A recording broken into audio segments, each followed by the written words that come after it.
तेलंगाना के पाटनचेरू स्थित Sigachi chemicals pharma plant में हुए विस्फोट में 36 परिवारों को उजाड़ दिया। यह हादसा उस वक्त हुआ जब फैक्ट्री में रूटीन ऑपरेशंस चल रहे थे। एक रिएक्टर में अचानक विस्फोट हो गया। फैक्ट्री में उस समय 150 से अधिक मजदूर मौजूद थे, जिनमें से ज्यादातर वही केमिकल सेक्शन में काम कर रहे थे। विस्फोट इतना तीव्र था कि आसपास की इमारतें तक हिल गईं और फैक्ट्री आग की लपटों में घिर गई।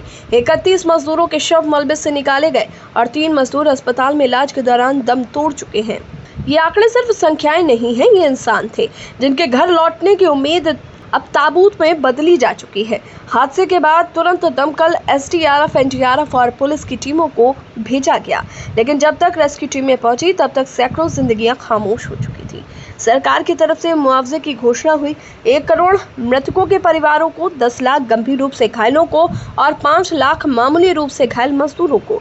लेकिन सवाल यह है कि क्या सिर्फ मुआवजा देकर के जिम्मेदारी पूरी हो जाती है? क्या ये सिर्फ एक दुर्घटना थी या फिर सुरक्षा के नाम पर चल रहे ढकोसले की एक और कीमत? इस देश में हर साल सैकड़ों मजदूर फैक्ट्रियों में मारे जाते हैं।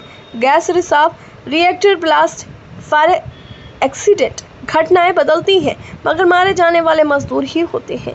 कोई उच्च अधिकारी, कोई मालिक, कोई ठेकेदार नहीं मरता, क्योंकि वो आगे की लाइन में नहीं, कंट्रोल रूम में बैठा होता है। क्या इस प्लांट में सुरक्षा उपकरण मौजूद थे?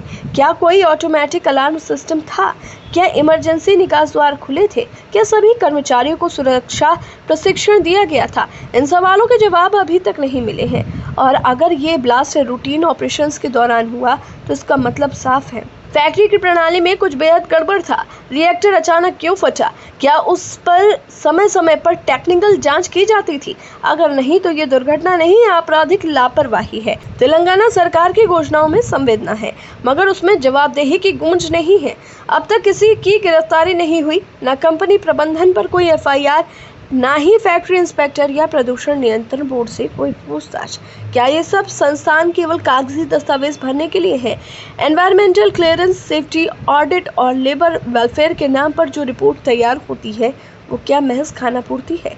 ये सवाल केवल सिगाची केमिकल्स के लिए नहीं है, ये पूरे देश के औद्योगिक ढांचे के लिए है। क्या भारत में एक मजदूर की जिंदगी की कीमत अब सिर्फ एक प्रेस रिलीज और मुआवजे की घोषणा भर रह गई है? और अगर ऐसा है तो अगली त्रासदी की प्रतीक्षा किसे है? यह हादसा केवल फैक्ट्री में हुए विस्फोट की कहानी नहीं है, ये उस सुनियोजित चुप्पी की पोल खोलती है जो हर हादसे के बाद शुरू होती है। और हर बार मजदूर ही मरते हैं, सिस्टम हमेशा बच निकलता है।